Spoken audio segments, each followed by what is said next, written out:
Let's say that there's someone listening who resonates with what you're talking about. You know, they've been through trauma, they've been through hard times, but they keep breaking promises to themselves and they're struggling to get off the couch and they're having a pity party. How can they stop feeling sorry for themselves? That's a difficult one because you have to want it. You have to want to be better. And it starts off with you have to have pride in yourself. You have to have pride in yourself.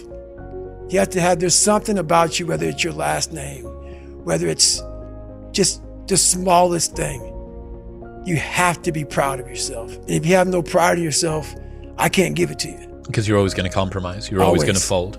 Always. I'm very proud of myself. That's why when people said, you know way you can do better than Can't Hurt Me. Roger that. We'll fucking see. It's that pride that wakes you up. Now I'm not talking about bad pride. The attention to detail for the human being I want to do. I call this thing, like, I want to be the standard. I want to be that guy. Like, every place I went in the military, there was this ethos about how this place is, how we're going to live, how we're going to represent ourselves.